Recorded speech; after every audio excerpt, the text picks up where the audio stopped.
No episódio de hoje de Sem Barbas na Língua vamos falar do coronavírus, do rap e dos bifes de rap e de mulheres, discriminação e outras coisas mais. Diz o que pensas, mas não pensas no que diz. Eu não preciso de ajustar contas absolutamente com ninguém. Para um país mais justo, para um país mais pobre, perdão. Deus existe dentro de nós. Quando as pessoas não acreditam em Deus, não, Deus existe dentro de nós. Ser exigentes, não sermos piegas. Ser exigentes, não sermos piegas. Mãe, olha, tu sabes fazer ténis. Ela fez 4, mas não sabe fazer ténis. Não sabe fazer ténis. Ai, que informação dramática. Sem Barbas na Língua, um podcast de Guilherme Duarte e Hugo Gonçalves. Olá, sejam muito bem-vindos a mais um episódio de Sem Barbas na Língua e Sem Corona na Barba, até ver. Sem corona na barba. Como estás, Hugo? Já estás Estou bem, aliás. Desinfetado? Estou completamente desinfetado. Encontramos aqui um fresquinho de álcool etílico aqui no estúdio. É verdade. Que já servimos com gelo. Sim. E com sumo de E mirtilo. melhor que muitas vodkas que eu já vi em algumas discotecas, devo dizer. Mas olha, na semana passada falámos quase exclusivamente do corona e falámos da questão dos enviesamentos cognitivos, não é? Que nos fazem perceber a realidade de uma forma distorcida. E eu percebi isso quase no fim da quarentena, como é que somos tão vulneráveis a esses enviesamentos. Porque se no início, nos primeiros dias, quando eu tentei ligar para a linha do Serviço Nacional de Saúde e não me responderam logo como eu queria, a minha atitude foi logo de crítica e de isto é uma rebaldaria, não iria tão longe, mas era uma atitude crítica. A partir do momento em que me começaram a ligar todos os dias e eu agradeci, não só parecia que tudo funcionava na perfeição, como... E aqui os sintomas até desapareceram. Não só, mas no final, no último dia, não é? Quando me ligaram a dizer pode ir para a rua, não é? Sentiste falta de... Não, para mim a pandemia tinha acabado. Ou seja, a minha história com o coronavírus fez-me pensar que isto está resolvido. E daí por mim, quando comecei a ver notícias, tipo o agravamento em Itália, o crash da bolsa, uma série de coisas, disse, calma lá, só pelo... É que, repara, é que nem sequer foi o caso de eu ter corona... ter-me curado, não é? E então aí há uma ideia de um closure, não é? Porque já passei por isto. Não é? E portanto, reforçaria a minha experiência de que esta história está acabada. Mas é que nem isso aconteceu. Foi só o facto de eu estar em casa. Foi sempre a mesma pessoa que te ligava do serviço? Eram duas... durante os dias foi a enfermeira Marta. Pois, querias quase uma relação, não é? Era. E depois já quando deixou de ser a enfermeira Marta até fiquei um pouco triste. Ficaste triste, não é? Oh, enfermeira Marta. Tinha voz... Quem é que tinha voz mais sexy? Era a enfermeira Marta ou outra? Ou outro? Não sei se o outro era um homem. Mais raro, não é? Mas sim. O último gajo era um homem. O gajo que me deu... Que é quem manda, não é? Quem me deu a ordem de soltura foi um homem. Obviamente. Não é? A mulher... O que é que a mulher sabe, não é? Obviamente. E então foi... Agora, isto é tudo muito curioso, não é? Mas eu reparo que tu abres as portas com os cotovelos. Neste estás a seguir a... Estou numa faculdade onde há milhares de pessoas, não é? E se é verdade que no técnico o contacto entre pares deve ser escasso, não só porque eles se sentem desconfortáveis, mas porque normalmente não conseguem. Sim, se fosse só passasse por via sexual, o técnico era o local mais seguro do mundo para vir passear. Mas sim, eu também ando a lavar mais vezes as mãos. Quando chego a casa, por norma, lavo. Que seria uma coisa que eu não fazia, não por ser badalhoco, mas também não sou, nunca fui, apesar de ser hipocondríaco, não tenho nada a cena, nada. Sento-me nas casas de banho públicas sem fazer caminha com papel higiênico, sempre, por exemplo. Não tenho mesmo nenhum pudor com germes. Eu acho que deve haver um equilíbrio quase perfeito, e que deve depender do sistema imunitário de cada um, entre entre seres completamente ascético e seres obcecado com desinfetares tudo, não é? E também seres um porcalhão. Porque supostamente é importante teres algum contacto com germes, não é? Para ganhar as defesas, imagino eu. Eu diria que, neste caso, como são vírus, não sei se funciona alguma coisa. Já agora dizer uma coisa aqui, desculpa, que já que estamos a tirar sentenças do rabo, como mais vezes nos acontece... Como quase todos os dias...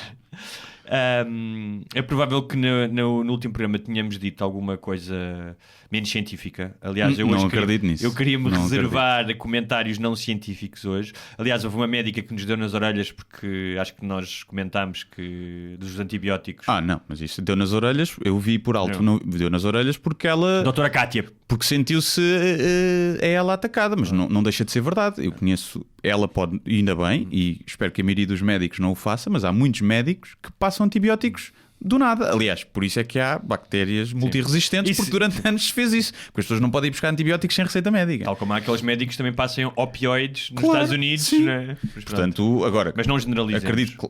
Não, mas generalizar é giro. Então se a gente não sabe o nome dos médicos, temos que generalizar. Nem todos os podcasters são íntegros e bonitos como nós, claro, por exemplo. exatamente. Não, portanto, não vamos generalizar, não é? Sim. Agora, ainda bem que essa nossa ouvinte, aliás, não seria de esperar outra coisa, alguém que é nosso ouvinte é obviamente alguém responsável e inteligente e, portanto, crítico, é os outros. E crítico. As pessoas têm que perceber que quando nós ofendemos alguém que se insere naquela categoria, as pessoas têm sempre a pensar, é os outros. Nunca é para eles. Especialmente são nossos ouvintes. Quando nós dizemos a maioria das pessoas é burra, as pessoas têm que pensar, sim senhor, os outros são. Eu não. Eu não estou na maioria. Mas resumindo às opiniões não científicas, vai ser difícil. Aliás, só para dar um exemplo, eu tinha o ouvido entupido da piscina nas férias e estava assim já há algum tempo. Não me doía, não tinha febre, nada. Falei com o médico, receitou-me antibiótico. E eu falei, antibiótico por isto? Mas isto não está... Para a partida não está infectado. E eu não tomei. E passou-me. Agora, podia ter feito uma infecção e depois eu ter ficado surdo. Se não tivesse, podia. Mas aí o médico passou-me a receita assim, de antibiótico sem me consultar. Como toma lá isto e já vais consultar. E repare, não é um médico meu amigo. Não é um médico meu amigo, eu não tenho cunhas dessas. Foi alguém. Não está aqui a expor. Que preferias que ele te desse uma aguazinha homeopática, não? Não, nem sequer o dedo no cu me pôs, percebes? Para ver se eu estava infectado, estava com otite. Nada. Olha, mas uma das várias consequências desta pandemia é... Ainda não é... Não é considerada uma pandemia. A OMS veio ontem dizer que então. está quase, está-se a preparar para isso, mas ainda não. Mas à partida já é, da só que ainda não disseminação deste vírus, claramente questões da economia mundial, global e financeira, creche bolsista, turismo a descer, companhias aéreas, petróleo, portanto, inevitavelmente...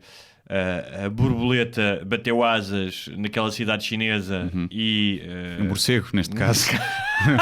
Neste caso, o morcego bateu asas. O morceguinho bateu asas e vamos lá ver o que é que acontece, não é? Mas já estive a falar com pessoas que trabalham em hotelaria em Portugal e que está a haver bastantes cancelamentos. Sim, ontem eu vi uma notícia a dizer que 60% das reservas no Algarve. E depois eu abri, isto era o título, e era uma publicação, já não me lembro qual é que era, mas era supostamente credível. Depois tu ouves e não, 60% dos hotéis tiveram cancelamentos. Algum tipo de cancelamento. Sim, está bem. Mas o título, eu fico, foda-se, 60% é um impacto. Sim, brutal. Sim. Se calhar não, se calhar foi 2%. Sim, claro. É ridículo. Isso é nojento, é fazer esse tipo de assunção. Tens o lado positivo, que a poluição diminuiu drasticamente, especialmente na China. Sim. Se quiseres ir tirar fotos, se quiseres ir ao Coliseu, provavelmente, não sei se está fechado, nesse caso, ao Vaticano, estive lá eu 2 horas à espera para entrar no Vaticano. Devias ter começado a espirrar. Né? E agora aquilo está filas de espera vazias e não só. Quer dizer, se tu não estás protegido no Vaticano, se Deus não te protege do coronavírus, para que é que tu vais acreditar em Deus? Não percebo. Né? Estás... É como o Papa andar no Batmóvel. Aliás, mandei-te no outro dia mandei-te uma imagem de uma igreja evangélica no Brasil que convocava os seus fiéis para irem lá porque eles davam cabo do bicho do coronavírus. Sim, venham aqui, ajuntem-se todos e quando já houve muitos focos de epidemia, de transmissão, que foi em igreja, religiosos. Na Coreia do Sul, os principais disseminadores foram uma igreja evangélica que tipo, de repente estavam 600 gajos infectados. Andam a mamar da boca do menino Jesus, né, da estátua, a beijar a mão ao padre e a meter os dedos do padre na boca a dar a hóstia. Por acaso acho que os evangélicos não são dados a isso. À iconografia. Mas cantam, dão as mãos e cantam e não sei o quê, e depois chupam os dedos uns dos outros, não é? Agora, há aqui uma questão que é a questão menos científica e mais prática, aquela que está mais ao nosso alcance, que é duas, aliás. Uma é quão difícil é os seres humanos cumprirem com comportamentos que deveriam ser fáceis de adotar, como não levar a mão à cara, não é? Mas isso, Sim. Não se cumprimentarem como passou bem. Por exemplo, ainda hoje de manhã estava no café onde costumo ir trabalhar e apareceu uma pessoa que eu conheço e estendeu uma mão. E eu, em vez de dizer olha, desculpa, não te leves a mal, não te vou apertar a mão porque não sei o quê, apertei-lhe a mão e fiz uma piadinha e ele diz, pois, ainda por cima eu estou constipado. Cabrão. E eu pensei, e agora vamos para aqui. Eu pensei, mas a culpa é completamente minha. Sim. Porque faz-me sempre lembrar aquela cena. Não é só é mais dele. Tá bem, mas... Ele sabe que está constipado. Não, mas o que a questão. Ou seja, eu, por uma questão de desconforto social, não é? Que muitas vezes não tenho. Acho que sou um gajo relativamente direto e não tenho esses problemas, não tenho esses prioritos. Mas todos nós somos vulneráveis ao desconforto social, não é? Sim. E faz-me sempre lembrar uma cena do filme do David Fincher, baseado num livro do Milénio. Aquele... Os homens que odeiam as mulheres. Sei, exatamente. Em que, na cena final, sim. cena do protagonista, com o mau, o vilão, ele diz, vem tomar uma bebida. E mais à frente, spoiler alert, quando o protagonista já está preso e ser torturado, o outro faz uma espécie de preleção em que lhe diz, já imaginaste a quantidade de pessoas que morreram porque não souberam dizer não? Sim. Quando já sabiam. É um desconforto social, não é? E isso acontece, não vou dizer ao ponto de seres torturado numa cave, mas acontece muitas vezes. E eu estava a pensar isso, da minha parte, da parte dele, não é que apertámos a mão, eu segui fui logo lavar as mãos. Não é? Mas é realmente difícil. Tu estavas a contar a história de quem é que era aquela mulher que disse para não tocarem na cara? Não sei, mas em Inglaterra, Estados Unidos, estava a fazer um discurso. Devia ser da Direção-Geral de Saúde, lá do Ministro da Saúde lá do sítio, não sei. E estava a dizer que era importante as pessoas não tocarem na cara e, além de veres uma pessoa atrás, tipo aqueles assessores a tocar na cara, montes de vezes, ela própria, depois de dizer isso, lambe os dedos para mudar a página, naquele movimento muito à avó, né? De lamber os dedos para passar de uma página para a outra. Já não é preciso fazer... Olha, tu se fizeres isso hoje em dia nos ecrãs, é até bem possível que apanhes mais do que no papel, que apanhes merdas. Se calhar. Porque as tuas mãos estão sempre em todo lado e a mexer no ecrã. Provavelmente aquele papel não tinha sido manuseado por ninguém, enquanto um ecrã. Não, mas ela, de certeza, que tocou em montes de sítios antes de ir para ali. A questão não é o papel. Não, mas, por exemplo, nesta questão de... é realmente, comportamentos destes é realmente difícil porque nós funcionamos tantas vezes em piloto automático, não é? Sem estarmos conscientes do nosso entorno e do que estamos a fazer, que é muito fácil. Eu estou sempre a levar a mão à barba. Eu tenho um tique que é quando estou a pensar, mexer na barba aqui e no queixo. Eu por acaso isso não faço muito, mas roo muito, não as unhas, mas aquelas peles. Sim. Faço isso desde puto, quer dizer, não estás foram ali os meus... a chupar a pizza do vírus, sim, ali. Não foram os meus pais a vida toda a ralhar comigo e a cascar para eu tirar as mãos da boca e deixar de roer as peles e as unhas. É o coronavírus, quer dizer. Mas olha, a minha namorada... Quando a probabilidade, atenção, há mais probabilidade de tu provavelmente ganhares... Eu vi uma vez, agora não sei se já é verdade, mas de ganhares o Totoloto do que de morreres de coronavírus, isto se tiveres uma certa idade. Portanto, estamos aqui a falar ainda de proporções baixas e de decréscimo de contágio. Na China já está... Ontem foi o caso com menos, o dia com menos casos novos de sempre. Mas eles também lá não brincam. Sim, pumba. Fez quarentena para 100 milhões. Que se lixe, e és controlado digitalmente. Sim. Tipo... E viste os drones? Se apanham o pessoal na rua, drones a tipo mesmo... Disparam um míssil. Falam com a pessoa, digo, vá para casa, o que é que está aqui a fazer? Lá na língua deles, não é? Em português seria estranho. E agora em Itália está mais grave. E o que é que eu ia dizer? Já não sei. Ia dizer qualquer coisa. Ia dizer sobre... Estava a falar dos comportamentos difíceis de adotar. Por um lado, todos nós somos vulneráveis a cair nesse erro. Por outro lado, e a minha namorada vou recorrer à experiência dela, estava-me a dizer, contou-me que na mesma manhã contou 2 pessoas a tossir sem um mínimo, sem pôr o cotovelo, sem pôr a mão, sem nada. Que uma pessoa espirrou para a mão e limpou ao banco do autocarro. Nice. Discretamente. Viu 2 mulheres a sair da casa de banho sem lavar as mãos. E que num buffet viu uma mulher a mexer num pão, não quis o pão e voltou a metê-lo lá. Sim. E depois estávamos a falar que é realmente como é que nós somos macacos quitados, que é vais a correr para o supermercado comprar papel higiênico como na Austrália, não é? E comprar tudo e arrebentar com os estoques. E eu vi também um tweet de um cientista norte-americano que dizia, e comprar máscaras para quem possivelmente pode precisar, que são as pessoas que trabalham na saúde pública e que podem estar afetadas, mas depois não consegues lavar as mãos, não é? Ou seja, este fosso gigante entre o bom senso e o alarmismo é que não precisava ser um fosso não quer tão dizer que grande. sejam as mesmas pessoas, atenção. Está não bem, é? está bem. Estou a dizer é que, por exemplo, houve um mas caso cá estamos agora. nós na legislação, que é o impulso, se tu vires, o impulso das massas é um bocadinho histeria da maioria das pessoas. Sim, não é? claro. Mas depois, naquilo que é científico, em que tu sabes que te pode ajudar a não te contagiar, como lavares as mãos, é mais difícil lavar as mãos várias vezes ao dia do que ir ao supermercado e comprares 50 rolos de papel higiênico. Claro, tal como há pessoas que provavelmente trabalham em casa para não espalhar, mas depois vão ao estádio ver o Benfica ou o Sporting. Né? Então tudo depende do gosto e do custo-benefício. Agora, há casos, agora aconteceu na Madeira, um casal de dinamarqueses que estava supostamente em quarentena ou aconselhado, viajou, cagou porque o filho podia estar infectado, acho que não estava, estavam à espera do teste, acho eu. Basou, foram de férias na mesma para a Madeira e agora estão em quarentena, isolados no quarto do hotel. Portanto, há pessoal que também não tem consciência. É tipo, ok, pode não ser grave e a probabilidade de mais crianças aquilo quase não pega, mas no transporte, na viagem, podes infectar alguém de 90 anos que vai morrer. Sim, não é? mas é preciso ter um bocadinho também essa... Claro, mas esses gajos já sabiam que estavam, ou seja, tal como eu, poderiam estar num grupo suscetível, pronto. Não, mas o dele ainda foi ainda era mais clamoroso. O teu era uma probabilidade mínima, não é? Havia, mas neste caso os gajos foram mesmo... fizeram o teste, portanto havia sintomas. Ok, nesse caso sim. Mas agora é engraçado porque é que estou-me a rir porque esta merda do coronavírus, especialmente o primeiro foco tendo sido os escritores, nós falámos disso, não é? Criou uma coisa que eu pensava que só existiria no rap português, no rap já lá veremos, que é um bife. Criou um bife entre dois escritores. Foi? Foi. Entre o Luís Osório e o Miguel Simansky. Porque o Luís Osório escreveu um post. O Luís Osório é aquele que faz muitos posts no Facebook, não é? Exatamente. Tem muitas partilhas. Sim.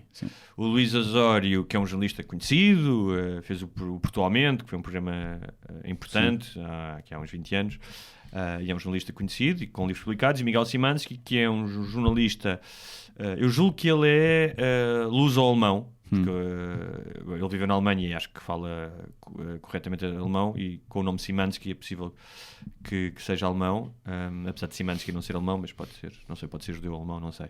E eu conheço ambos, não vou tomar partidos neste bife, mas achei engraçado porque o Miguel Simansky tomou uma atitude mais aguerrida e mais crítica, especialmente nos primeiros dias em que lhe disseram que ele podia sair de casa, sendo que ele tinha uma fotografia agarrada ao Luís Sepúlveda, né? E ele decidiu não sair de casa e que as filhas não fossem à escola. E depois o I fez uma capa com o que ele tinha dito, ou seja, ele não deu entrevista, fez uma capa, portanto colocaram-no ali um bocadinho num foco que eu acho que ele não procurou tanto, ou seja, ele procurou fazer o trabalho dele de jornalista e de ativista de rede social, mas eu compreendo porque ele é jornalista, não é? E aquilo ganha outra proporção. E o Osório teve uma postura menos confrontativa, dizendo que o facto da mulher dele, porque a mulher dele acho que é médica e que trabalha com doentes que têm um sistema imunitário debilitado, portanto o INEM foi logo a casa buscá-la numa ambulância, porque havia ali um risco grande, não é? Só que ele no texto que escreveu, tu lês o texto e ele não diz que foi a mulher que foi levada da ambulância. Ou seja, ele diz fomos da ambulância, não sei o quê. E portanto as pessoas assumiram, ou o Miguel Simansky assumiu, que tinha sido o Luís Osório que tinha sido levado da ambulância.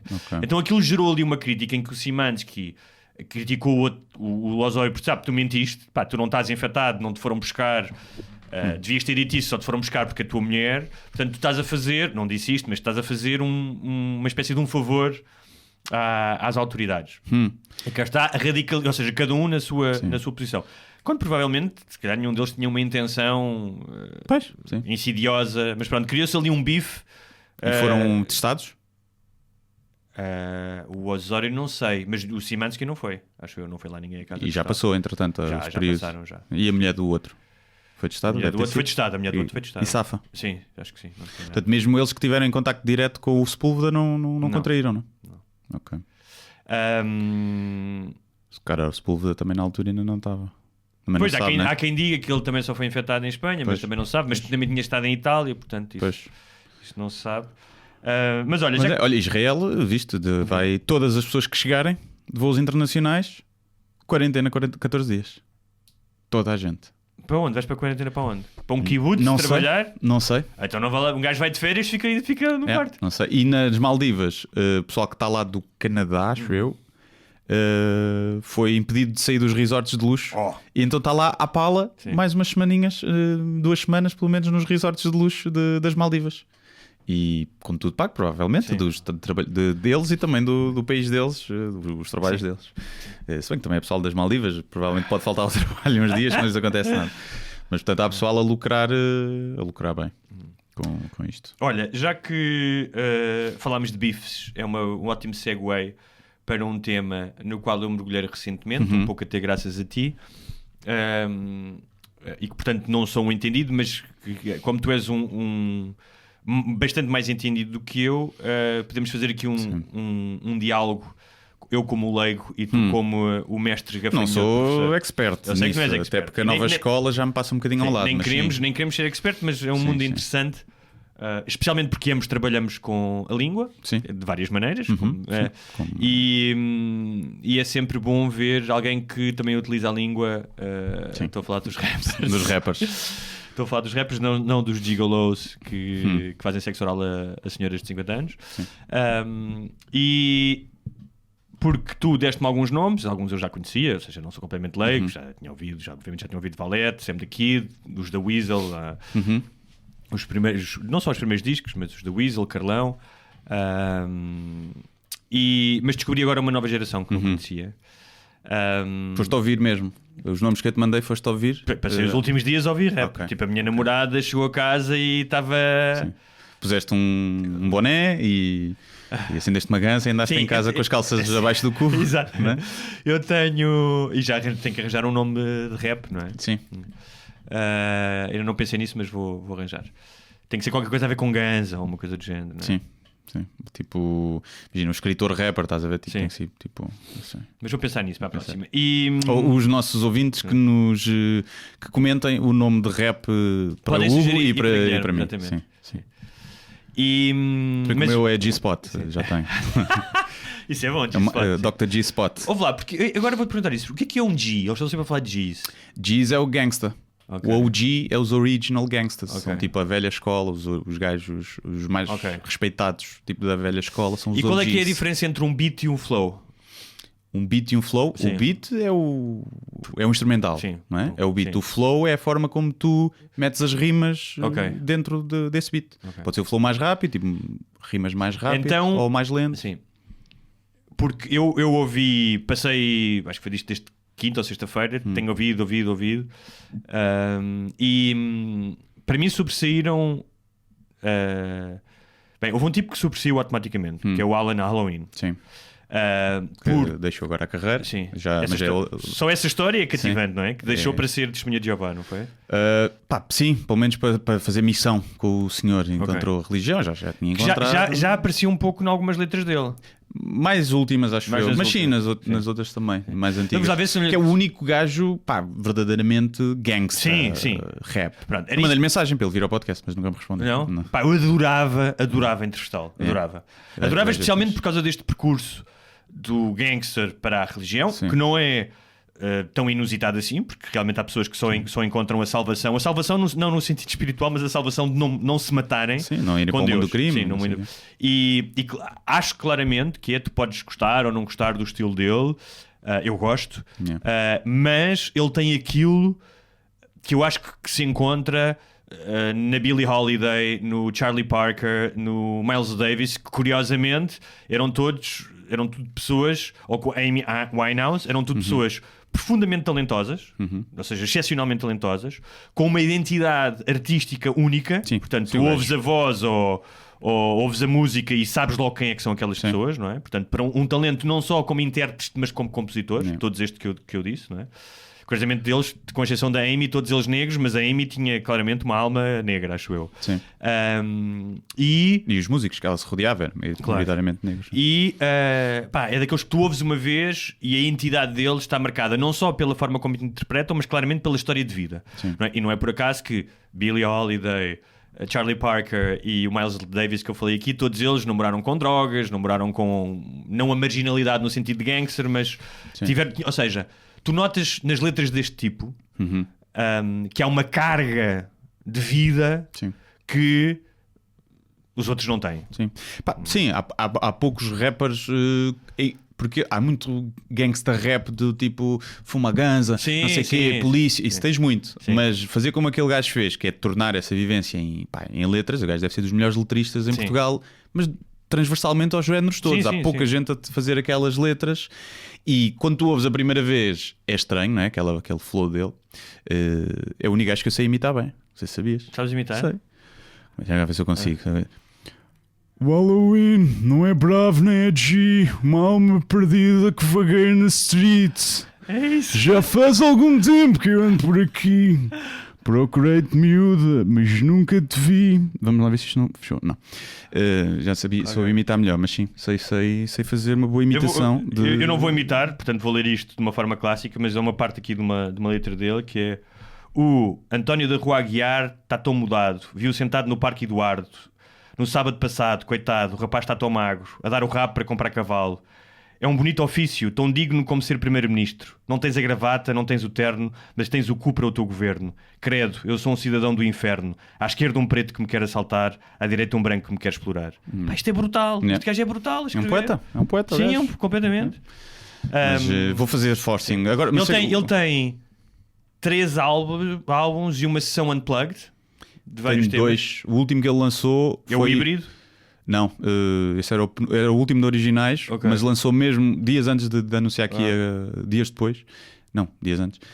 Um Unplugueto, outra vez, que só o nome é fixe. Unplugueto. Ele já tinha um e lançou outro, ou seja, das novas músicas muito do híbrido. Para quem não conhece rap, e pá, se calhar tem algumas reservas, eu percebo isso, porque não há estilos musicais, claro, não tudo bem, mas... Sim, não podes ver isto como música, bem. Sim. Porque o rap dele é pouco musical. É muito só a palavra, o beat. Os últimos não, os Unpluguetos. Aquele híbrido tem covers de Zeca Afonso e não sei. Sim, e do Sérgio Godinho também, ele tem o. Sim, hoje é o primeiro dia do resto da minha vida. Mas os primeiros são muito storytelling, como a vida por trás. Ele tem aquela música que é Um Dia na Vida de um André de 16 anos, pá, que é um épico, aquela merda. Aquilo faz-me lembrar uma ode triunfal do Pessoa, no sentido em que é uma viagem, são 13 minutos, é uma viagem. 13 acho que 13 ou 14. E gostei imenso do gajo, adorava interpretá-lo. Agora, depois dos mais novos, pergunta disto do beat e do flow, que eu sabia mais ou menos o que era, mas para me explicares melhor, porque.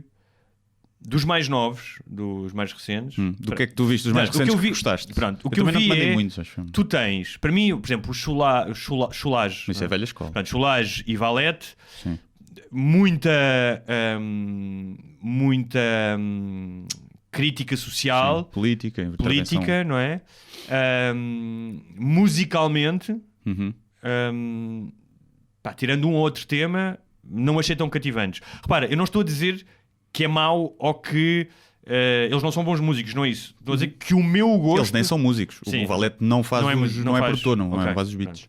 Não faz os beats. Tanto que ele agora, acho que até o novo álbum vai pôr pessoal mais tipo soul jazz. Se calhar, porque isso nota-se. Ele é um liricista. Ok, um liricista. Pronto, então isso nota-se, acho eu, às vezes.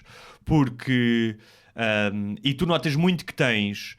Acho que ele já também eu já ouvi falar disso. Se estiveres nisso, vais aprendendo. Sim, e acho que foi uma coisa que ele se focou nos últimos tempos, é de tornar a cena dele mais musical. Agora, tu tens gajos que são mais narrativos, que te contam uma história, como é o caso do... É Cheg, se diz? Cheg, sim. Com o Cheg. Portanto, ele tem uma música que é o Mariana e tem outra que é o Verão Passado, e que são claramente ele está a contar uma história de coisas que ele conhece e sabe. Teve parado muito tempo, agora voltou. Foi? Teve preso? Não. Estou a brincar. Essa do Mariana, pá, que é a história de uma miúda que se mete na droga, ou o Verão Passado, que é a história do gajo e uma dama que vão sair, não é? São muito narrativas e ele conta bem essa história, portanto, são retratos interessantes de uma... Sim, que é um gajo que ficou, e é uma das mágoas dele, acho eu, porque eu já ouvi em algumas entrevistas, muito conhecido por causa de uma música que ele fez meio no gozo, que era a Vaca de Merda. Que era assim, vaca de merda, fecha-me essas pernas, lava-me essa... Tipo, era uma cena assim, não tinha nada a ver com o tipo de rap que ele fazia, que era um rap até bastante filosófico, muitos deles, e lá está, de storytelling bem feito. E aquilo era quase assim meio paródia, meio coisa, mas meio egotrip machista. E o gajo ficou bué da viral. E o gajo ficou conhecido por isso. E o gajo não gostava nada disso, porque não representava aquilo, o pensamento dele, ou aquilo que ele era enquanto artista. Isso deve ser das coisas mais frustrantes como artista, é tu ficares pegado a uma coisa. Não é? Aliás, há um filme que é o Youth, do Paolo Sorrentino, um filme muito interessante com o como é que se chama? Michael Keaton e o Harvey Keitel, que são dois velhos que estão num asilo para ricos, e que o Michael Keaton é um compositor. É um compositor de música clássica, comprou sinfonias incríveis, e ele está a falar com um puto mais novo e diz-lhe: a minha grande mágoa é que eu fiquei mundialmente conhecido por uma musiquita que fiz mais leve para a minha mulher, e isso transformou-me num compositor conhecido quando eu fiz coisas muito mais densas. É muito curioso. Sim, deve estar, o mundo da música principalmente deve estar cheio disso, de gajos que a música mais comercial que fizeram, mais básica, foi a que bateu, e depois tiveram que continuar a fazer isso porque lhes soube bem a dinheiro também, né? Às vezes acontece. Mas sim, mais gajos... estava a dizer que portanto, tens esses gajos narrativos, não é? Que contam muito bem histórias. Sim, que era uma coisa mais antiga da velha escola. A nova escola há poucos gajos a fazer isso. Agora, os gajos da nova escola, há um gajo que para mim se destaca em termos de qualidade musical, da entrega, do delivery que faz, do domínio que tem da poesia e das imagens originais. Deixa eu ver se adivinho quem é que tu achas que é. Quem é que Vou dizer que é o Dillas. Claramente. Sim. No entanto, claramente, em termos de domínio de língua, de ginástica, de misturar expressões coloquiais com pensamentos assertivos, e em termos musicais, e segundo parece, é ele que faz os beats, ele é produtor também, não é? Não tenho a certeza. Eu fiquei com essa ideia, mas pronto. Em termos musicais, parece-me um gajo dos mais sofisticados de todos. E o flow dele é... O gajo consegue enfiar-te ali, aquilo está tudo... Sim, exatamente. Parece manteiga. É o gajo que tem a melhor entrega e que passa de vários registros. Tu ouves música dele, o gajo passa de vários registros. Agora, no caso dele, tal como o caso, por exemplo, do Peruca, não é? Peruca também é fixe. Que são os dois da Amadora. Tem coisas muito fixes, o Peruca. É mais repetitivo a discografia não dele. tem o mesmo flow que tem o... Sim, é diferente.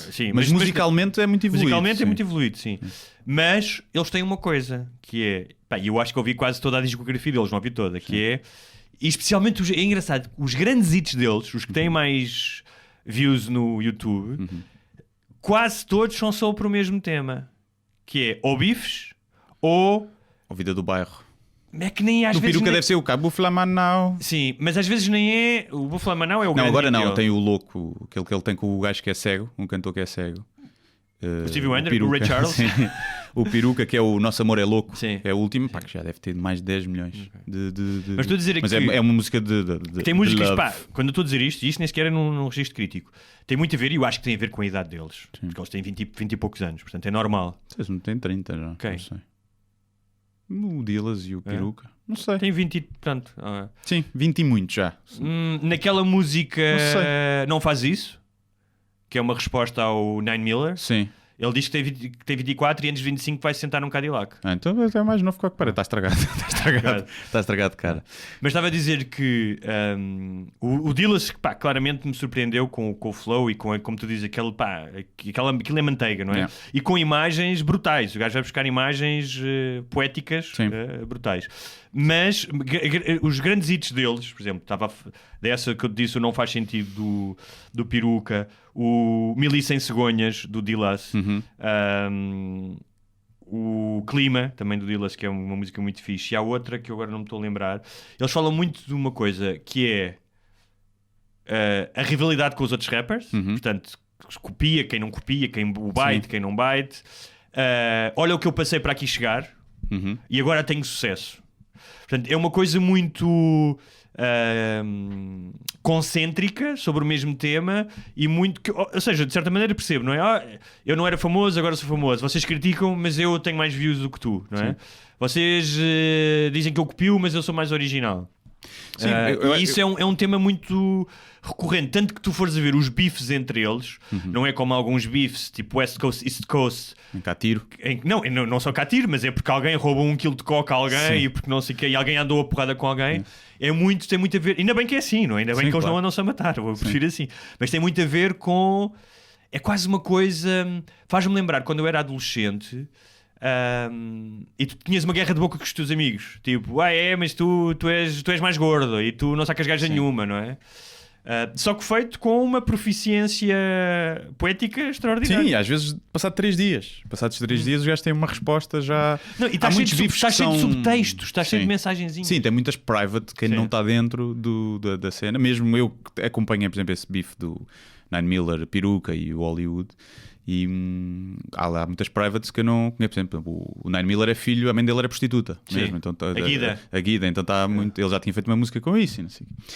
Sim, mas eles têm um é prostituto, o outro irmão é agarrado, não é? Sim, o outro tio não sei o quê, o pai também, bêbado.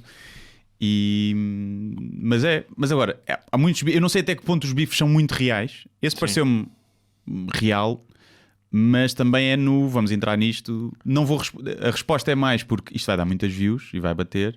O bife é bom para os dois. Claro, mas é assim, os não bifes, há nunca nenhum que pá. Mesmo houve um bife muito conhecido americano, que foi o Machine Gun Kelly, que tentou bifar o Eminem. E o gajo mandou-lhe um bife a dizer que ele era o ídolo dele, mas que hoje em dia o gajo só se queixava, era um milionário que só continuava a rimar as mesmas coisas e que estava velho. E o Eminem respondeu-lhe, destruiu o gajo, não é? Se bem que a música do Machine Gun Kelly estava fixe e tinha boas dicas. E o gajo diz-lhe uma cena qualquer que é tipo: estou a dar este bife, estou-te a dar uma carreira para a destruir. Okay. E o que é certo é que mesmo com aquela destruição, até porque é o Eminem, ele deu visibilidade. Deu visibilidade. Aliás, isso parece uma coisa típica dos rappers, porque há uma música do Dillaz que ele diz, ou seja, basicamente a mensagem é: eu não vou entrar neste jogo, mas está a fazer uma música sobre isso. Sim. É engraçado que ele faz uma música sobre eu vou-me pôr à parte, porque não me quero meter nisso, mas está a meter-se nisso porque está a fazer a música. Sim, mesmo os demais da velha guarda, que por exemplo o Sam daqui, do último, que é o Sendo Assim, a última música que ele lançou, é um bocadinho a pôr-se à parte desses também bifes. Tem aquele mais antigo, que é o Poetas de Karaoke, não é? Sim. Aí é um bife geral à indústria da música. Sim, mas o Sam daqui eu acho que é o gajo mais, além de ser o produtor, não é? De todas as cenas dele e de montes de outros rappers e dos Orelha Negra. É o gajo musicalmente mais dotado. Sim, e como letra. É um gajo que rima como ninguém rima. Sim, o gajo desconstrói a língua. Ele transforma a língua da forma que ele quer, inventa palavras que funcionam. E é provavelmente não é o melhor rapper português, é dos melhores rappers do mundo. O gajo, se fosse como rapper e produtor, se estivesse nos Estados Unidos, estava milionário claramente. E mostrou, está bem, ele já não lança álbuns dele originais há muito tempo, vai lançando música também, depois perdeu-se um bocado esse paradigma de lançar álbuns inteiros.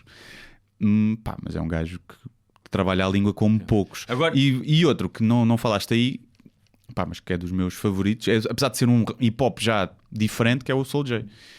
Eu ouvi algumas músicas dele, gostei. Soul J é incrível, sim. É uma coisa musicalmente é brutal, em termos de letras também, já foge um bocadinho. É um rap 2.0, acho eu, um hip hop 2.0. Porquê? Porque é mais musical, é menos. Tem menos estilos agressivo. diferentes, tem mais misturas, já tem se calhar beats africanos, tipo, tem assim uma coisa menos urbana. Sim, agora, dois dados. Tem rock, tem muito rock também incorporado, como os da Weasel já tinham. Os da Weasel, pois é, os da Weasel também. Mas é uma coisa que. Se calhar não são apenas os rappers a quem isto acontece, é toda a gente. Mas claramente os rappers, quando chegam aos 40, começam a aproximar-se dos 40, engordam. Sim. Carlão, Sam the Kid e Valete, todos eles estão um bocado mais gordos do que quando vês os vídeos antigos. Sim. Não é? Tipo, especialmente fat rap. Fat rap. Ser fat é ser bom no rap. É? Tu és bué fat. Tipo, és... Então pronto, se calhar estão a ser apenas consistentes com a cultura. Mas o Sam daqui acho que agora emagreceu. Emagreceu bastante. Que eu vi uma foto dele. Já anda com camisola de alças e tudo. Para mostrar o braço. Pronto. Mas acho que está mais magrito. E o que é que eu te ia dizer mais sobre... Mas depois tiveste um beat. Depois tens o pessoal da Think Music, que é o Prof Jam, o Michael Knight. Meu irmão trabalha na Think Music. Mas é o que? É rap também? É rap, mas eles próprios admitem. Aliás, houve um bife muito grande há pouco tempo, talvez tenha sido o último, que foi entre o Benji, que é um dos principais produtores de rap em Portugal, que muita gente diz que talvez seja o melhor, e que produz quase tudo da Think Music, com o Straka, que é um gajo da nova escola. Straka, mas mais. Há muita gente que o cola ao Valete, até dizem que ele é uma cópia do Valete. também não é de Chelas, acho eu. Não sei. Tem cara disso. Se estás a ouvir, Straka, peço desculpa, não é propriamente um elogio, mas é. E então houve esse beat, porque ele diz que a música tem que ser coisa, underground, mas depois por um lado é um gajo que também faz os festivais grandes e marcas e anúncios, pronto. Um bocadinho aquela do sell-out quando um rapper faz dinheiro, começam-lhe a chamar sell-out e comercial, também é uma estupidez. Mas então houve esse bife, e esses gajos da Think Music têm uma abordagem, eles próprios dizem, pá, nós não fazemos tipo rap de intervenção, nós fazemos música. Sim. E então tem muito rap que eu não sou propriamente fã, não é? Um rap com muito autotune e com muito... pá, que não tem um cuidado tão grande na letra, mas que agrada muito às novas gerações, tipo... Também mas consegue fazer uma as gaja coisas, que tipo... é Nanny, já ouviste falar? Nanny, pá, Que eu é um gosto, bocado isso também, não é? Que, ou seja, que é um rap mais musical. mas é boa ela, pá, tem um ganda flow. Sim, tem um grande Tem flow. um ganda sim. flow. Mas, e depois tens gajos como o Prof Jam, pá, que são gajos que têm músicas mais tipo de festa e mais desse para agradar mais cá a nova geração, mas depois o gajo é muito bom em termos de escrita e de cenas também, tipo de ego trips e de intervenção. O gajo é muito bom e é muito flexível. E ele é o chefe da Think Music. E... chama-se Think Music, esse Think estúdio. Music, sim. Pá, que tem vários gajos, pá, depois uns que são mais ouvidos cá mesmo pela geração, tipo o Simpin Purp, o Loner Johnny, que são gajos que batem muito numa geração, pá, muito mais nova. Muito, tipo, se calhar, pá, eu não sei, posso estar a ser aqui a dizer mal, não é injusto ou não é injusto, é um tipo público, não é, mas se calhar, pá, 80% do público deles são miúdas de 14 anos. Pronto, bate aí. Mas também é o rap a chegar a essa geração, claro, que é fixe. Que, mesmo que seja um rap que eu não me identifico propriamente, mas acho que até tem coisas. E musicalmente aquilo fica no ouvido. Está bem feito. Não é feito à parva. Parece. Parece às vezes escrito à parva, mas também essa simplicidade às vezes dá trabalho. O que é que eu te ia dizer? Acho que o Peruca estava de pena suspensa. De 3 anos. É possível. Chamou, acho eu, assim. Ele admitiu já em entrevistas, ele traficava, ele vendia. Sim, ele tem uma história de vida curiosa porque ele era rico até aos 12 anos. Acho eu que até aos 12. O avô dele era riquíssimo. Montes de empregadas em casa, tinha tudo. E depois ele teve que ir viver, não sei o que, pá, já não lembro bem, e foi viver para a Madorna, para uma casa onde chovia lá dentro, sim, e onde se começou a dar com mais companhias, e o pai, o tio era alcoólico. Então tem uma história de vida...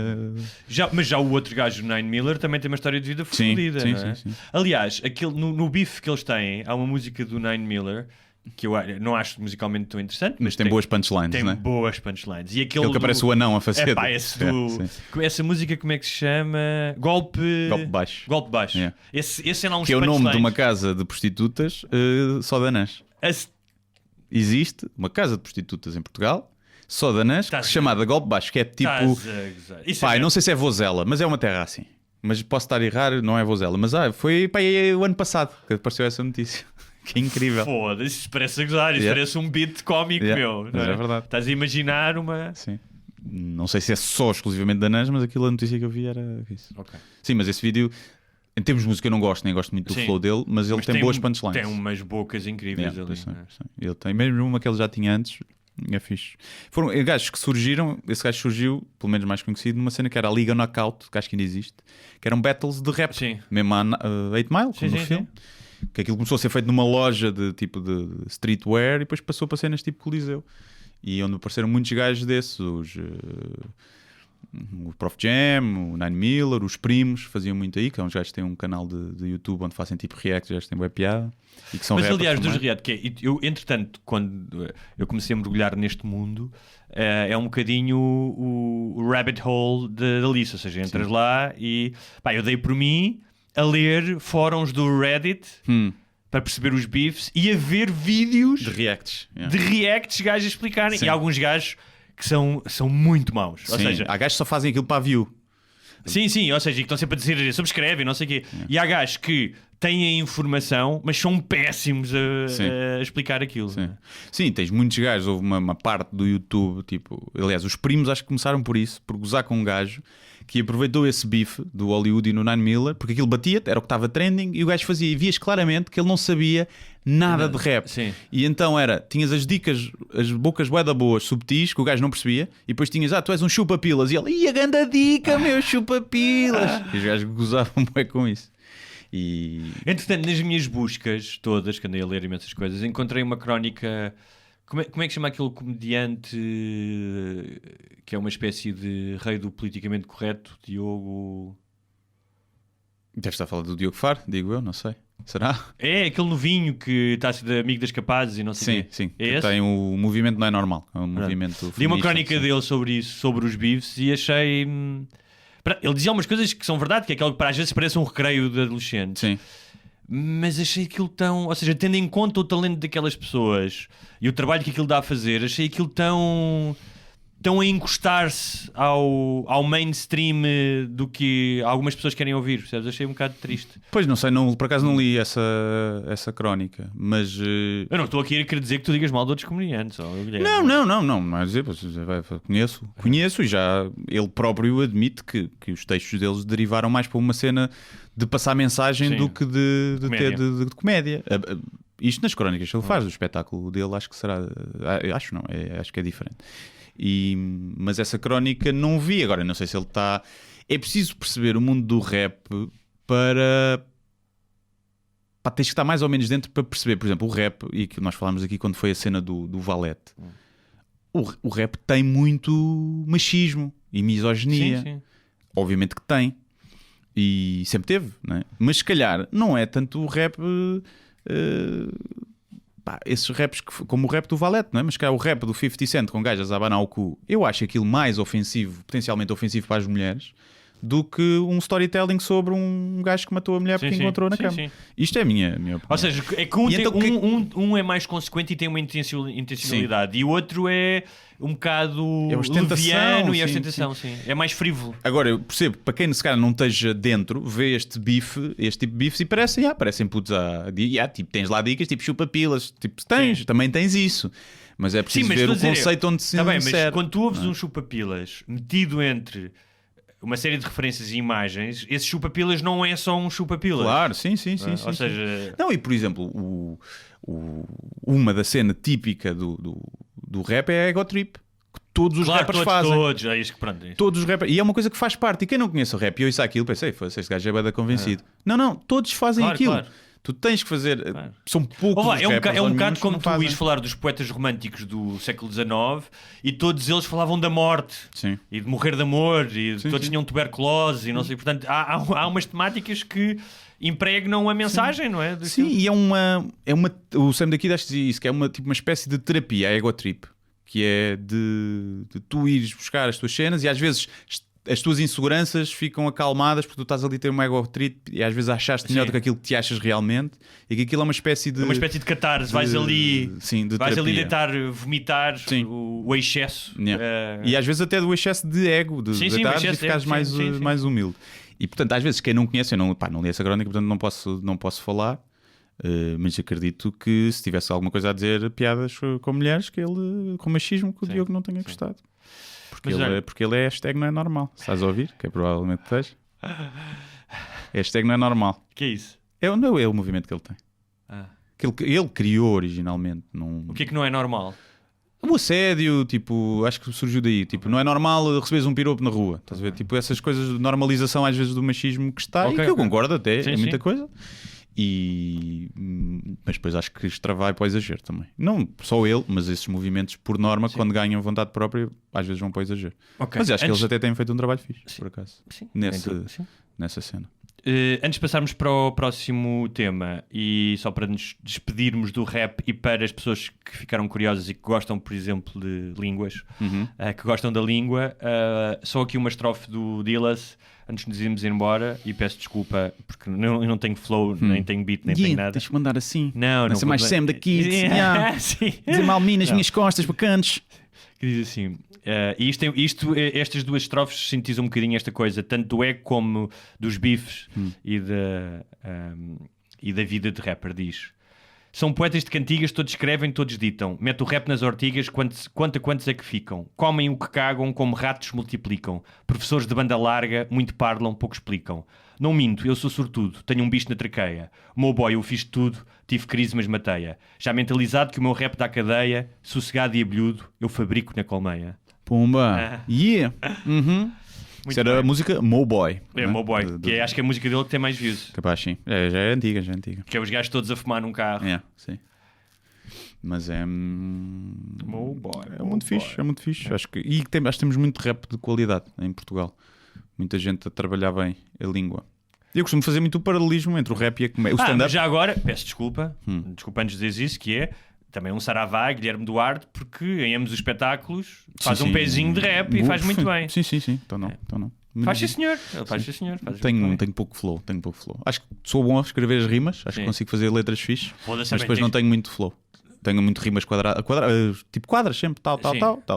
Não consigo alterar flow, estás a ver? Tu não fazes. Mas também nunca fiz, claro. Se tu passasses o dia a fazer isso, talvez experimentar. Ou seja, como em tudo na vida, tu podes ter um talento. Se não o trabalhares... Sim, não é... É algo que eu quero fazer, que está nos meus planos, fazer um álbum de rap para breve, meio no gozo. Claro. Mas sim. Há um gajo muito bom e, por acaso, hoje ontem estava a pensar nisso, que é muito difícil fazeres rap fixe, mas cómico. Sim. Pá, já muita gente tentou, nunca consegues pôr punchlines, mas depois, em termos de flow, de rimas, não tem nada de especial. É muito difícil fazer. E há um gajo que faz isso muito bem, que é o Little Dicky, que é um gajo judeu, americano. Já sei quem é. Pá, assim, cabelo de tipo caracóis. E pá, o gajo é genial. E agora saiu uma série na HBO que eu não vi, que é sobre essa personagem, do percurso do gajo a tentar ser rapper. E ainda não vi, a pontuação não está espetacular, mas as músicas do gajo são incríveis. Little Dicky. O gajo tem uma música que é ele a fazer o pitch ao Snoop Dogg de que quer ser um rapper diferente, um rapper mais tipo sem as cenas do gangsta, porque ele veio de boas famílias e colégios privados. E pá, está incrível aquilo em termos de flow. E depois tem uma série de músicas muito boas. Tem uma que é ele troca de corpo com o Chris Brown. E então o gajo tem sempre depois featurings de gajos. Mas isso nas músicas dele? Nas músicas, sim. Okay. Tudo Não músicas, é videoclipes. Não, a série ainda não vi. Pá, e muito, muito fixe. Mas já que estamos numa de sugestões, olha, vi uma série, o The Outsider. Comecei a ver, vi o na primeiro HBO. episódio, sim. Foste também influenciado pelo Joe Rogan. Eu fui aquele Não, eu tenho o livro, não li ainda, mas tenho esse livro do Stephen King. Sim. E então posso aqui dizer que vi em 2 dias, não tenho muito orgulho. Vi 7 episódios num dia. Depois já vi que faz 6 horas. São 10, não é? São 10, já. Vi até o último que saiu ontem. E pronto, já não vou. O que é que eu digo? Pá, não digas nada, não digas nada, porque qualquer coisa que vais estragar a experiência. Vi um episódio, não digas nada, por favor, está bem? Tá bem. Falamos, eu prometo que na próxima semana já devo ter visto. Não vou ver 7 num dia, mas sou capaz de ver 7, sou capaz de ver 9 até à próxima terça-feira. Está bem? Está bem. Vou só dizer, mas tu já leste o livro? Não li o livro. Okay. Pois, mas sabes se calhar a história do livro, não? Sei qual é a premissa. O universo. Não, sei só qual é que é a premissa inicial, que tu percebes logo no primeiro episódio. Não, ok, só sabes isso também. Portanto, não. Está bem? Está bem. Ok. Olha, mas já que falámos de. Estás doidinho, cara. Não quero. Estava só aqui, mas também não quero gerir as tuas. Não, nem ia dizer nada, mas ia dizer uma coisa que ia gerir as tuas expectativas. Ia gerir, ou ia pelas altas ou baixas, mas também não vou fazer isso. Não faças isso. Não vou fazer isso. Porque uma vez fizeram-me isso com. Ou seja, alguém mencionou um episódio, para quem não viu Game of Thrones, eu não vou dizer, mencionou o tal episódio de tal temporada. Eu não disse o que era, mas a partir do momento em que me sentei a ver o episódio, cada cena eu estava à espera do que é que ia acontecer. E isso estragou uma experiência do episódio, não é? Eu uma vez foi há pouco tempo, vi um filme em que a sinopse do filme na Netflix dá-te a punchline. Logo, não é o twist final, mas dá-te o twist a meio. Imagina, é a mesma coisa que estás a ver o Gone Girl, não é? E sabes aquele twist a meio. Não é? Pá, não te dá o final, mas dá-te aquele a meio. Estragou-te o filme. Estragou-te mais metade do filme. E eu mal li aquilo e eu, não acredito. Olha, mas, para terminar, já que falámos de misóginos, não vamos dar ao mesmo tempo à igualdade das mulheres, pedimos desculpa. Sim, até porque foi dia da mulher, já foi domingo. Já foi. Agora voltamos e as pessoas dizem, não há dia do homem. Existe dia do homem, é 19 de novembro. Deixem-me dizer merda. A sério? Sim. Existe dia do homem. Depois há quem diga, não, o dia do homem é dia 1 de novembro, é dia de todos os santos. Ouvi eu esta piada no café e passado 5 minutos de eu ouvir no café, viste na internet? Um gajo mandou-me na internet. Pá, e eu fiquei É que mandar uma piada dessas a um comediante é preciso ter cuidado, não é? Porque... Não, ele sabia. Não sei. É como ofereceres vinho de pacote a um sommelier, não é? Sim. Ou como pinares uma pornostar. Tens que estar no teu game, tens que dar o melhor, não é? Pois. Mas é uma coisa já agora que eu aproveito aqui. Eu recebo muitas vezes mensagens de pessoal a dizer, olha isto, podes usar, não preciso de desse. Podes usar que eu não preciso de créditos. Olha, isto é uma boa bujar do dia, podes usar à vontade. Eu tenho que sempre dizer, pá, tudo o que eu publico é da minha autoria. Claro. Pelo menos conscientemente. Podes às vezes ver alguma coisa e ficar aqui na cabeça. Mas o pessoal às vezes pensa que esta página, este gajo tem piada porque há muita gente que lhe manda piadas e ele faz. Estás a ver? Achas que há pessoas que pensam isso? Neste caso, provavelmente sim. Ou são pessoas que gostam do teu trabalho e não o fazem de uma forma consciente, ou seja, querem partilhar alguma coisa contigo? Não sei se acharam graça e dizem, olha, tipo, mas se te mandam a dizer, podes usar esta, é porque acham que há algumas que eu já fiz que foram esse Acho mesmo que modo as pessoas operandi. não vão tão longe. Não racionalizam assim. Não vão, as pessoas não são tão profundas, nem veem tudo o que está implicado nas suas ações. Não sei, eu acho que há os dois extremos. Tanto como há o pessoal que acha que nós vamos a palco fazer stand-up e que nada está escrito e aquilo não está a sair na altura. E que por um lado é um grande elogio, porque acham que somos capazes de fazer aquilo. Isso era um gênio. Então, os gajos eram génios, Sim. meus stand-up comedians eram Por outro génios. lado, é desvalorizar o trabalho, ou seja, não saber que há todo um trabalho por trás, mas depois também acho que há o oposto, que é isto não são eles que fazem, vão buscar à internet. Claro. Mas também, sabes que isso já aconteceu com. Me lembro de um amigo meu que é guionista, sempre foi, e de estar a explicar o que era ser guionista e das pessoas não saberem que existia uma profissão de guionista, não sabia que existia um guião, ou seja, acham que os atores se lembram daquilo. Pronto. E algumas achavam que os atores se lembravam daquilo. Escreviam aqueles próprios. E outras que nunca tinham feito esse exercício de pensar como é que será, não é? Sim. Portanto, nunca entraram. Mas essa questão, há um escritor que é o Michael Chabon, que eu gosto imenso, um americano, que ele diz que tem sempre um problema quando dá entrevistas ou quando está a falar com o público, que lhe perguntam se as coisas que ele escreve são biográficas ou não. Ele diz: se eu digo que são biográficas, as pessoas dizem, isto lhe aconteceu, então é fácil, o gajo senta-se e escreve isto. Sim. Se ele diz que não são biográficas, então não tem o mesmo valor porque ele não passou por elas. Isso Então acontece não há resposta, não há uma resposta válida que satisfaça este tipo de... Isso acontece no humor, muitas vezes eu ponho as pessoas, se isto fosse verdade tinha piada. E eu, se o mágico serrasse a mulher mesmo ao meio, é que tinha piada, é que era magia. E às vezes, e normalmente, é muito raro, por acaso, mas é uma coisa que eu tenho que começar a fazer, que estão-me a acabar as histórias boas, é inventar. Claro. Porque faz parte, Não, todos e o os que humoristas acontece, inventam. O que não é? acontece muitas vezes acontece-te uma coisa... Sim. Uma coisa simples, que é um gajo, tu viste um gajo deitar um papel para o chão. Sim. E pensaste, eu ia lá dizer e não disse. Sim. E a partir daí tu constróis a história. Sim. Ou seja, há um elemento, há uma premissa que se passou contigo e depois tu ages no domínio da suposição. Sim, a única coisa que eu não faço, tento mesmo nunca fazer, acho que nunca caí, que é inventar um desfecho ou inventar uma história em que eu saia por cima. Ok, claro. Estás a ver? Ou seja, uma coisa que me faça passar bem, este gajo é... Porque sei que há pessoas que vão acreditar. Sim. E estou-me a inventar uma coisa que tipo, na rua tipo bati em 3 gajos e tipo salvei uma gaja e bati 3 gajos. Não vou inventar uma coisa dessas porque agora, até porque não tem mais piada se tu levares porrada de 3 gajos. Posso inventar uma coisa em que eu levei, mas mesmo assim é muito raro eu acrescentar pontos às histórias. Às vezes, normalmente dessas cenas muito surreais, tipo aquela história do reboque que eu contava numa stand-up, tipo do gajo a dizer que adorava animais e depois que matou o pitbull, tipo, aquilo foi um diálogo, eu estava a assistir aquilo e tipo, foda-se, é um sketch ao vivo. E parece inventado. Sim, e eu lembro de contar isso a algumas pessoas, e as pessoas, inventaste isso? E eu, não, isto aconteceu mesmo. Sim, eu às vezes na rua, nas pastorias, às vezes ouço histórias ou às vezes one-liners, tipo saídas brutais. Tu ficas, foda-se. Sim, as pessoas, a ti acontece tudo. Eu não, eu antes é mais atento. Claro, essa é que é a diferença. Porque faz parte da minha eu vi isso. Eu quando escrevia a crónica diária, agora já não preciso disso, não é? Mas quando escrevia a crónica diária, foda-se, eu era o Homem-Aranha com o sentido de aranha apurado. Tudo o que eu fazia, ia a um concerto, tudo o que eu fazia, porque eu tinha escrito todos os dias, ia ao supermercado, eu estava sempre atento porque tinha que ter material. E um comediante é um bocado assim. Não é? Sim, às vezes até, por exemplo, eu encontrei uma vizinha que é meio surda. É muito surda mesmo. E encontrei nas escadas e ela começa a falar comigo e ela, para me ouvir, eu tenho que começar a falar alto. E ela também já está a falar alto. E então damos por nós dois aos berros nas escadas, uma conversa de está bom tempo, não está, mas aos berros. E eu aquilo na minha cabeça já estava tipo, os vizinhos estejam a ouvir, parece que estava a gente a discutir e não sei o quê. Ou seja, já estava a fazer a história toda na minha cabeça, já me estava quase a rir, a desmanchar a rir na cara da senhora. Não por estar a rir-me da condição dela, mas porque eu já estava a imaginar. Eu no outro dia estive com um escritor colombiano que gosto imenso, aliás, eu traduzi o último livro dele, chama-se Os Informadores. Quem gosta de ler, fica aqui o conselho. E estamos a falar sobre isso. Porque estamos a falar de uma personagem desse livro. Que é um tipo que fez uma operação de transplante de coração. Acho que é transplante, não, uma operação ao coração. E ele estava-me a contar que isso tinha acontecido com o pai da mulher dele. E que todo o processo que ele estava a viver, portanto estava a vivê-lo emocionalmente, não deixa de o viver porque está preocupado com a mulher, mas ele existia em dois planos. Que era o plano que está a viver aquilo e o plano que está a pensar... Bom material. Exatamente. Eu tenho um beat sobre isso que é...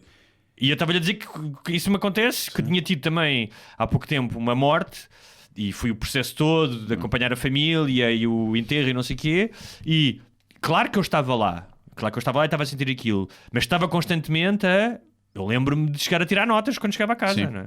Não, e na comédia se calhar não sei se pode ser pior ou te sentes mais culpado, porque às vezes imagina, eu já não sei como é que eu dizia isso no stand-up, mas era uma coisa de a minha mãe vai fazer uma mamografia e obviamente que eu não quero, mas há uma parte que é se tiver, há aqui boas piadas. E depois há um bocado de desilusão, tipo, não tem nada, cara, se tinha aqui umas piadas tão boas que eu podia fazer. E até eu viver nessa cena o Beats é sobre isso, que é tipo a comédia que me torna má pessoa. Mas ainda não explorei, fiz uma ou duas vezes só. Mas é isso. E que os humoristas que lhe têm desgraças têm mais piadas para fazer. E que eu ainda não morreu ninguém próximo. Ainda. É um bocado como falámos há bocado, os rappers como Raptors, que é os dinossauros. Havia um rap. Apagou-se aí uma coisa? Apagou-se a câmara? Pois apagou. Se calhar eu vou rapar enquanto tu estás a ligar essa câmara. Mas o que é que se passou? Não sei o que é que se passou aqui. Já está a gravar outra vez? Não, está a gravar, mas está sempre qualquer merda que acontece. Agora. Mas estavas a dizer, para fechar? Não, para fechar, vou só da Dia da Mulher, vou dar aqui alguns dados, porque a Fundação Francisco Manuel dos Santos, que faz um extraordinário trabalho a nível de data sociológica do país, o Pordata lançou uma série de dados relativos, e eu vou dizer alguma coisa se quiseres fazer um comentário cómico. Se quiseres chincalhar.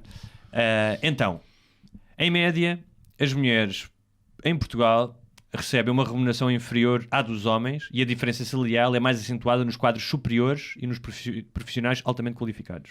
Certo. Eu respeito essa estatística, gostava de ver essa estatística sendo feita considerando o mesmo trabalho, o mesmo cargo e a mesma avaliação de produtividade.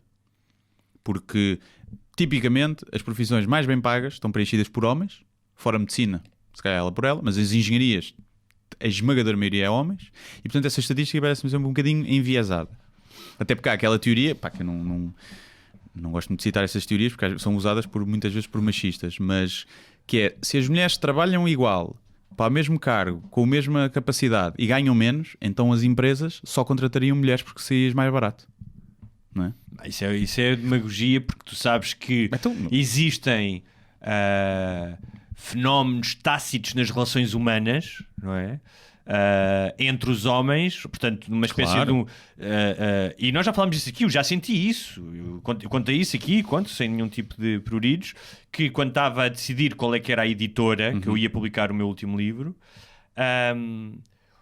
um certo tipo de complicidade masculina e de tipo de conversa que tu tens a portas fechadas te cativa. Mais uma vez, o enviesamento, que nós começámos a falar dos enviesamentos. Isto é um enviesamento de proximidade. E depois acabei por escolher exatamente o contrário, que foi um universo feminino, e ainda bem que o escolhi, não é? Sim. Portanto, não, e basta, eu também acho, já falei disso aqui, que basta a cena do um chefe homem pode-me convidar a mim, enquanto trabalhador subordinado, para ir almoçar com ele, só, ou para ir tomar um café com ele, ou para ir beber um copo a seguir ao jantar. É normal, não é estranho. Enquanto se convidar uma mulher, ele próprio, mesmo que não haja segundas intenções, ela pode pensar, ele também não se quer pôr nessa situação, e às vezes há um afastamento maior nessa relação humana que depois, quer queira, quer não, influencia as avaliações e as delegar, não é? Porque acabas por delegar e dar mais responsabilidade a quem confias mais pessoalmente, e se tens uma relação de amizade é mais normal. Mas eu acho que isso obviamente ganha. Antigamente não há dúvidas, acho que hoje em dia, aliás, acho que foi a Google, lançou um estudo a dizer que está a pagar menos aos homens. Os homens agora estão a receber menos, com base no equilíbrio, já equilibrou para o outro lado da balança. Havia alguém que faz dizia, parte do equilíbrio e o ajustamento. Alguém que dizia que esta desigualdade laboral terminava no dia em que houvesse CEOs mulheres incompetentes, ou seja, em que houvesse uma Zaina Albava e não um Zana Albava. Mas já existe, como é óbvio. Sim, mas há muitos CEOs homens incompetentes. Há muito mais CEOs homens. Claro. Então, a disparidade salarial entre homens e mulheres no ganho médio mensal é de 27% nos quadros superiores e de 21% nos profissionais altamente qualificados. Isto quando se inclui subsídios, horas extraordinárias, bónus, a diferença ainda é maior. Portanto, os homens são mais premiados nesse aspecto. Pois, mas aí há tanto fator aí em ter em consideração. Agora, isso é um dado, obviamente, mas a questão é, esses dados não significam automaticamente que seja uma questão de discriminação. E eu acho que Não, podem mas- ser. Ou seja, não é uma discriminação ativa de... Pode ser tu, tanto como há estudos que, Não, que como nós dizem já- isso, que é tu quem não está disposto Sim.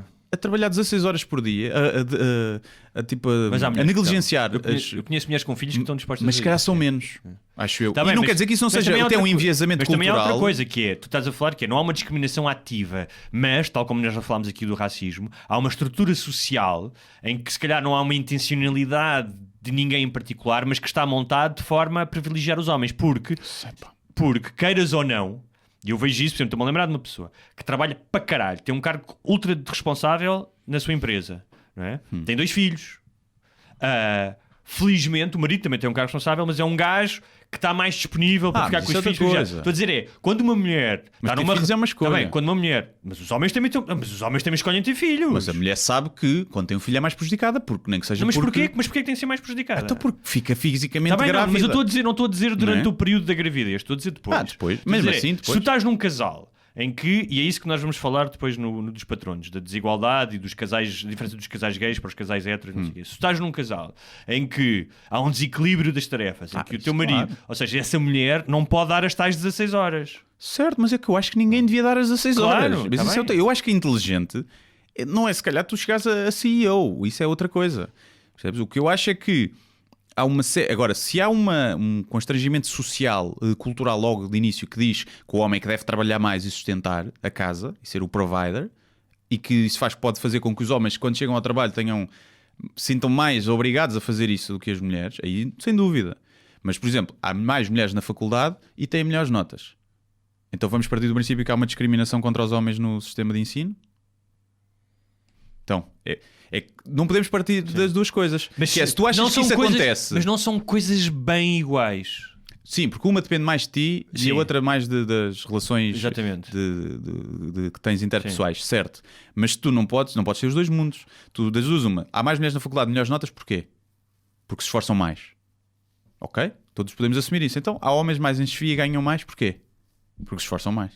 Tu tens que ter as duas coisas. Ou então tens que assumir que se Mas calhar o mais uma sistema de vez- ensino, imagina, basta tu assumires que as mulheres têm um desenvolvimento mais precoce e que os homens, devido a hormonalmente, estão mais focados em fazer merda. E que então o sistema de ensino feito nas idades em que está a discriminar a biologia dos homens. Também Sim. podes ir por aí. Sim, podes ir por aí, sim. Pá, então há uma série de coisas. Agora, Claro, isto não quer ou dizer seja, que, obviamente. Eu estou a dar estes dados assim, eu não tenho nada uma perspectiva que é, por exemplo, que ao dia da mulher há pessoas que vêm, rasgam as vestes, puxam o cabelo, isto é uma vergonha. Eu não vejo isso dessa altura, eu vejo e tem esses dados Sim, aqui. há uma que discrepância, Não, o que é que não é podemos isso. fazer? E o que é que podemos Sim, fazer? isso acho que sim. Ou seja, da mesma maneira que dizes, ainda há estes 6, 20 e tal % de diferença, vamos tentar perceber porque é que eles são assim e como é que podemos fazer. Prefiro isso e dizer, mas olhem como é que nós estávamos em 1985. Claro, sim. Ou seja, não é. O que eu acho é que se tu partes para a análise destes dados, sempre como querem destruir as mulheres, está toda a gente contra, as mulheres são umas prejudicadas, são umas vítimas, há muitas mulheres que não se consideram vítimas. Sim. Há muitas áreas em que ser mulher é uma vantagem. Se calhar não são a maioria.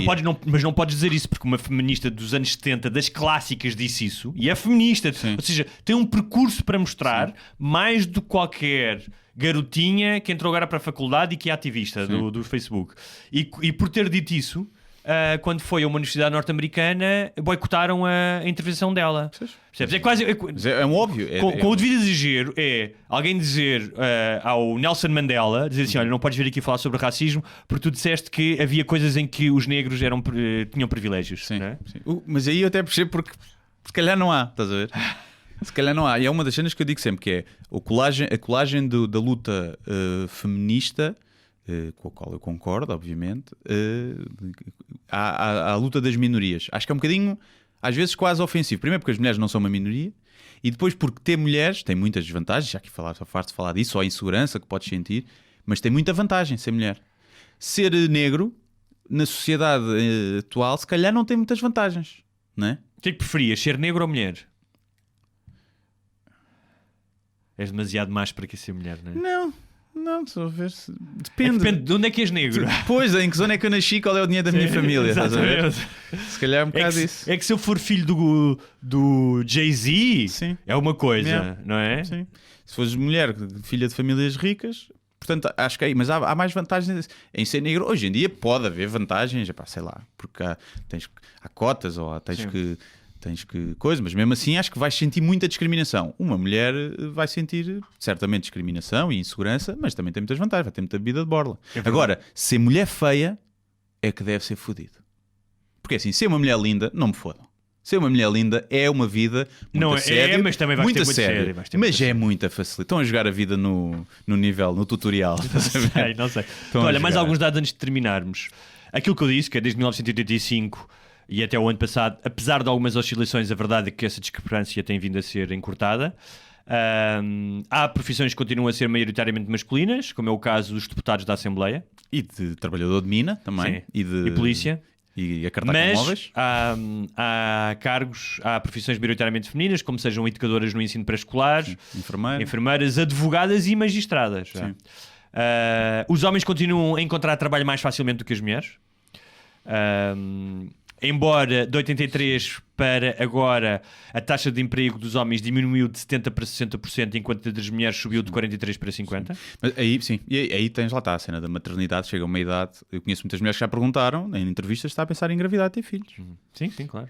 Agora, imagina, e eu acho que aí é que o Estado deve ter se calhar um papel, não se pode pedir aos patrões que tenham esse papel. Imagina, tu tens um homem e uma mulher para escolher. Tens as mesmas habilitações. Tu se calhar, e está em idade de, sabes que casou há um ano, não sei o quê, e sabes que pode engravidar. Tu como patrão, tu queres alguém que não se vai ausentar tanto. Sim. Não é? Porque tu queres maximizar o teu lucro. E agora, que o Estado deve dar incentivos para que os patrões não tenham que fazer essa escolha, claro. Certo? Isso eu concordo. Agora, o patrão não tem que fazer essa escolha. Primeiro, porque ter filhos é uma escolha também. Claro. E as pessoas esquecem-se disso. As pessoas agem como se ter filhos fosse uma obrigatoriedade. O Estado tem que fazer como fez na Suécia e noutros países, de maneira a não só a dar esses apoios, como a incentivar os pais a claro, ficar. sem e, por exemplo, dúvida. agora tenho um amigo que teve um filho e eles vão dividir aquilo. Acho que até ele que vai ficar mais tempo com a licença do que a mãe. Sim, sem dúvida. Pode trabalhar em casa e não sei o quê, então... Sim, a única coisa é que podes ter é uma gravidez mais de risco, que mas isso já pode ter que estar em casa muito tempo. Muito bem.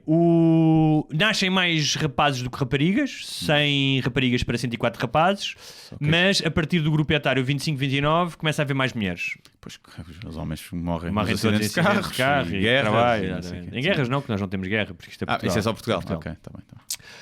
As mulheres vivem mais tempo, é verdade, mas a partir dos 65 anos começam a ter problemas de saúde e a piorar a qualidade de vida mais cedo do que os homens. Sim, portanto, os homens têm um risco de, por exemplo, de problemas cardíacos muito superior às mulheres durante a vida toda, até as mulheres chegarem na menopausa. Aí equilibram. Okay. E eles ficam exatamente com o mesmo... Porque perdem... aliás, um dos perigos das mulheres tomarem pílula tem a ver com isso, porque quando na menopausa há uma hormona que desaparece, não sei se é uma situação, uma reposição hormonal que deixa de proteger o coração. Aliás, fumar depois da menopausa e tomar, acho que é uma cena assim, faz brutalmente mal às mulheres. Relativamente à escolaridade, as raparigas entre os 18 e os 24 abandonam menos a escola. A não ser que sejam ciganas. E ao nível do ensino superior, dominam os números, não é? E desde 1986 que são mais as mulheres na universidade e desde 2006 que são mais as mulheres a fazer doutoramentos. E finalmente, em 100 mulheres, 18 são ainda consideradas pobres, quando nos homens a incidência da pobreza é ligeiramente mais baixa, 16,5%. E é isto.